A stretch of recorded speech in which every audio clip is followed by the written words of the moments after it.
narasumber kita, yaitu Satriati SPD GR.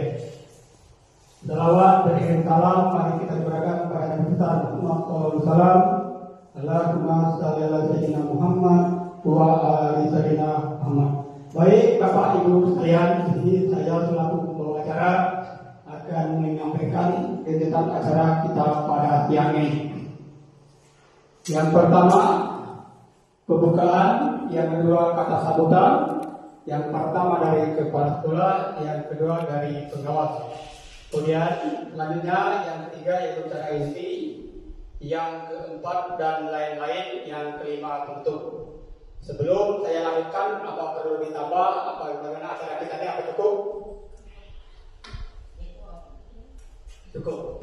Terima kasih saya ucapkan kepada pengawas, Bapak pengawas yang sudah menyempatkan hadir, kepada Bapak Kepala Sekolah yang sudah menyambut baik memberi dukungan, dan juga dukungan dari Bapak Ibu Dewan Guru SD Negeri 60 Bengkulu Selatan. Baiklah, di sini sebelumnya ada waktu itu hari Selasa dan hari Rabu, sampai hari Rabu tanggal 24 dan sampai 25 September 2024 kami ada undangan dari PGP Provinsi Bengkulu itu untuk mengikuti pelatihan tentang penguatan pembelajaran yang berpusat pada peserta didik, dilaksanakan di SMP Negeri 9 Bengkulu Selatan. SMP Negeri 9 Bengkulu Selatan. Nah, setelah mengikuti pembelajaran, kami di situ menjadi murid pada saat itu. Nah, jadi kemudian untuk ilmu atau pengetahuan itu Bapak Ibu tidak akan menjadi sangat bermanfaat jika kita berbagi kepada orang lain. Jadi kami diminta untuk berbagi, mengimbaskan, menyampaikan kepada Bapak Ibu guru di tempat sekolah kami dulu. Nanti di sini Bapak Ibu mohon maaf sekali, apalagi Bapak pengawas senior ya Pak, bukan saya mengajari di sini, cuman kita lebih ke sharing Bapak Ibu ya. Kita berbagi pengalaman, berbagi praktik baik, apa yang namanya kita berbagi Bapak Ibu. Kalau saya salah, oh bukan seperti itu Bu, seperti itu. Dan intinya sekarang bukan saya menjadi guru, bukan saya menggurui, tapi kita lebih ke sharing seperti itu, berbagi. Baik, sebelumnya selama 2 hari kami mengikuti pelatihan itu sebenarnya dari jam 8 pagi itu sampai jam setengah 4 sore Bapak Ibu. Banyak rangkaian pembelajaran yang kami dapatkan, yang kami ikuti. Cuman instruksi dari pusat itu hanya satu topik saja tentang kurikulum merdeka. Ya karena mengingat waktu dan juga masalah jujur ada pendanaannya. Jadi memang ini tidak ada dari pusat seperti itu. Jadi memang sudah diinstruksikan seperti itu. Jadi hanya berpusat pada kurikulum merdeka saja. Sebenarnya banyak yang kami pelajari. Mungkin nantinya kita akan teruskan di kombel sekolah kita Bapak Ibu untuk yang bagian itu. Baik, pertama sekali yang perlu disampaikan ini dulu sudah disampaikan oleh Bapak pengawas tentang Permendikbud nomor 12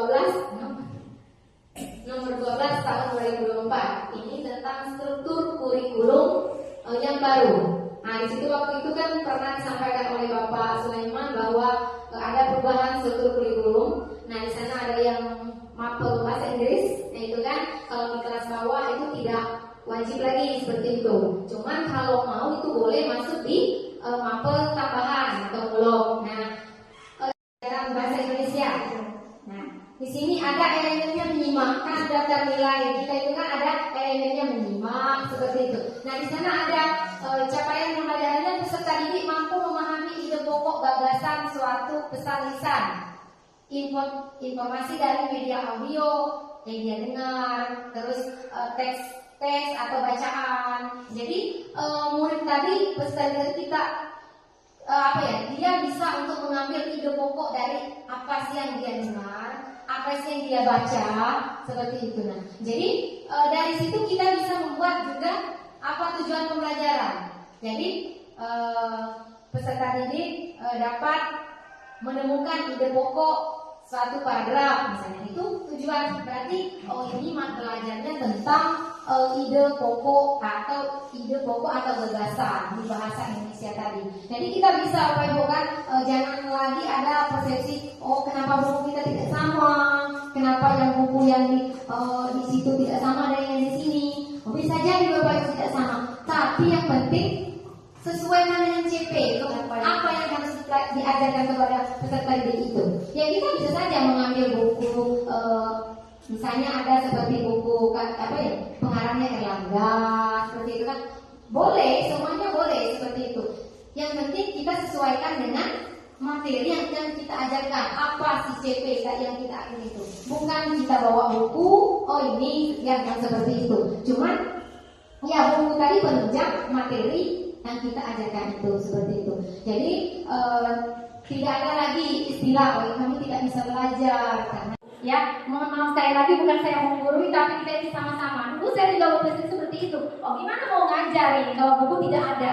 Nah, kalau seperti itulah kita menganggap buku satu-satunya sumber belajar seperti itu. Kalau tidak ada buku, tidak bisa mengajar.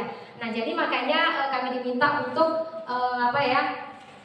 jelaskan CP ini, sampaikan seperti itu. Nah, saya juga belum juga terlalu Bapak Ibu, jadi kita sama-sama nanti bareng-bareng belajar, kita lebih komber, masih banyak lagi seperti itu, belajar dari diferensiasi, P5 juga masih banyak terjadi miskomunikasi. Miskomunikasinya itu kenapa? Kalau kita nanam, kalau kita bijak lari Bapak Ibu, kita panen tuh, ini loh panen. Terima kasih pada wawancara yang telah memberikan waktu pada kami untuk Bismillahirrahmanirrahim. Assalamualaikum warahmatullahi wabarakatuh. Ibu Sapriati dari SD 60 adalah salah seorang guru penggerak di wilayah Durang yang kami hormati, rekan-rekan Bapak Ibu guru di Negeri 70 Selatan yang pada saya ini, marilah kita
kesuksesan dalam berbagi tingkat stunting. Terus yang berbagi, posyandu keluarga menjadi pintu masuk yang luar biasa digunakan mengingat posyandu dilaksanakan secara konsisten setiap bulan di seluruh dusun. Terus kalau yang kolaborasi, ini posyandu yang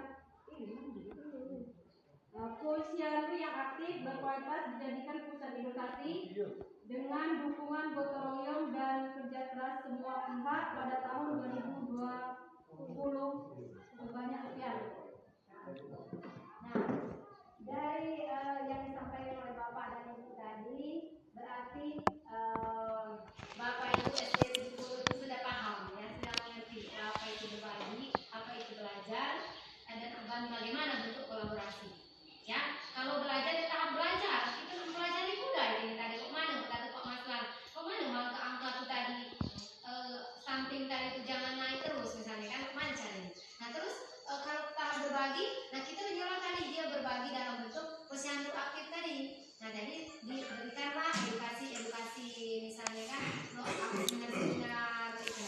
Nah terus kalau kerjasama itu tadi gotong royong, terus ada lagi penambahan tadi di bawah itu kan ada pemerintah. Nah itu kerjasama dari pemerintah pula gitu. Nah jadi dia kegiatan posyandu itu bisa berjalan ya dari kerjasama dari pemerintah pusat sampai ke tingkat paling rendah desa itu. Nah, jadi itu tadi. Jadi itulah Bapak Ibu awal belajar. Kita belajar itu berarti kita punya sebuah permasalahan. Nah, di berbagi bagaimana cara kita untuk mencari solusi ya dari permasalahan tadi. Di berkolaborasi itu tadi kita bekerja sama supaya solusi itu bisa kita dapatkan supaya misalnya masalah kita tadi bisa teratasi. Nah itulah Bapak Ibu makna yang dapat kita tarik atau garis besarnya dari artikel tadi. Nah, jadi sama hal kita kembali ke sekolah ya. Kita punya permasalahan di sekolah. Murid ngilu ini misalnya kan. Oh itu masalahnya ngilu ini. Bagaimana caranya kita sama belajar supaya murid kita itu lebih lagi atau kita kerjasama bersama-sama malah kita buat media belajar yang kreatif bisa kita gunakan media pembelajaran misalnya. Jadi di situ nanti kita ada bekerja sama berkolaborasi. Itulah di sini berbagi bukan di komunitas belajar. Jadi kita punya komunitas ya komunitas belajar. Yaitu nanti ada apa itu komunitas belajar Bapak Ibu? Kira-kira menurut Bapak Ibu apa sih itu komunitas belajar? Silakan Ibu. Arti komunitas belajar. Apa itu komunitas belajar? Kelompok Ya. Nah, silakan yang sebelah sini mungkin bapaknya mau menyampaikan ini apa itu komunitas? Ya, kita ini kan mau bentuk sebuah komunitas ya Bapak Ibu. Jadi kita harus tahu dulu komunitas itu apa begitu ya. Terus apa nanti akan dilakukan di komunitas itu. Nah, jadi kita harus belajar berbagi dan berkolaborasi begitu. Nah, sekarang komunitas itu apa? Kamu kata Kelompok. Kamu kata pelajaran kecil pada komunitas itu sekelompok atau kumpulan makhluk hidup. Itu aku belajarnya aku tidak dulu ya. Jadi sekelompok atau kumpulan makhluk hidup atau beberapa makhluk hidup yang satu jenis apa itu? Satu jenis, bukan amulana, bukan lana. Ini maksudnya satu jenis. Aku kayaknya kalau misalnya hewan, manusia itu. Jadi itulah yang namanya komunitas. Nah di situ ada lagi belajar, berarti sekelompok atau kumpulan yang namanya belajar ini biasanya ditumpangkan langsung ke manusia. Jadi kelompok atau kumpulan manusia untuk belajar atau memecahkan suatu permasalahan lebih kurang. Aku sini sekelompok individu dalam suatu tempat pembelajaran yang mana individu itu mempunyai pengalaman tersendiri. Jadi situ nanti akan bersambung kolaborasi segala macam. Aku dia sejumlah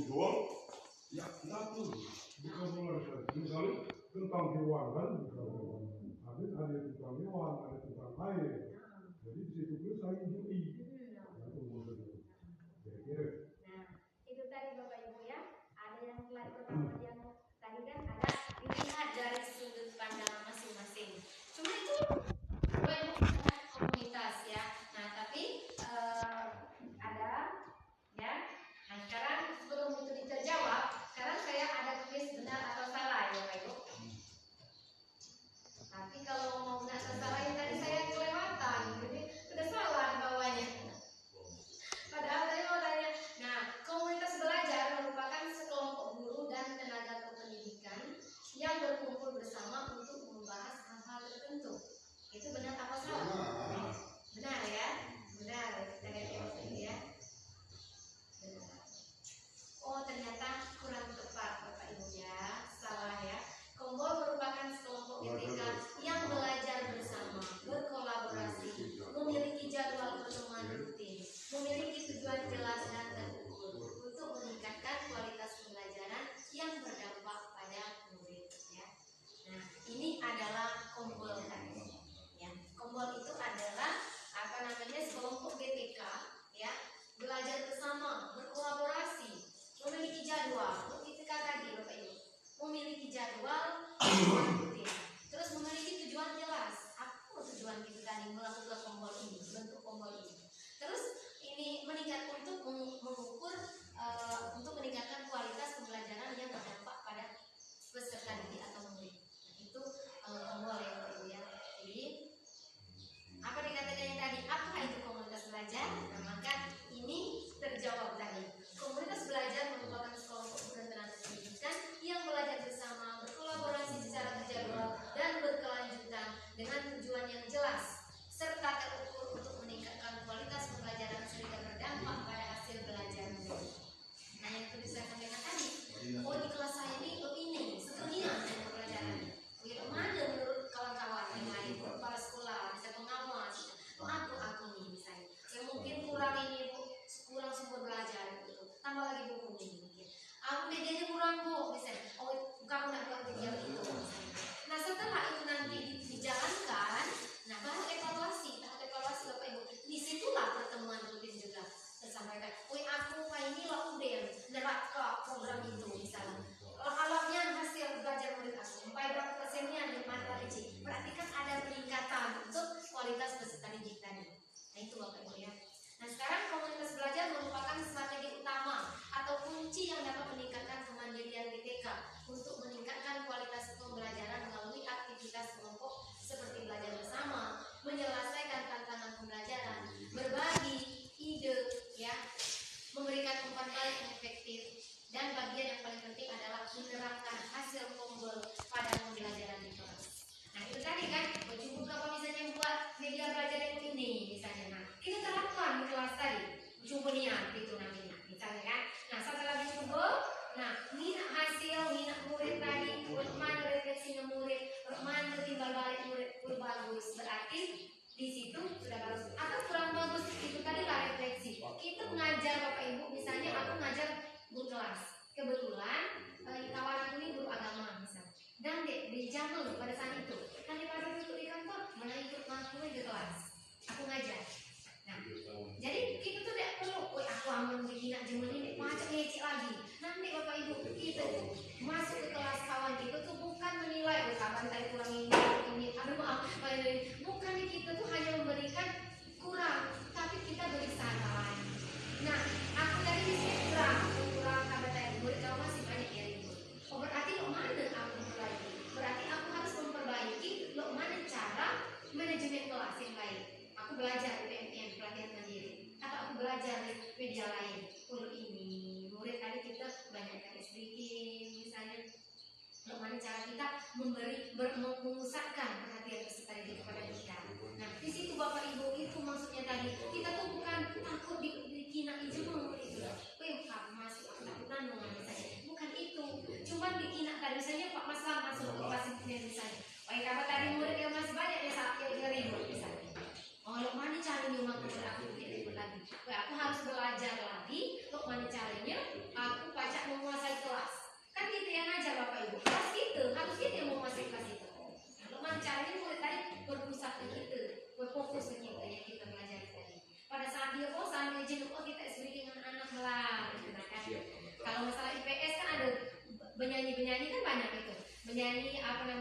menghafal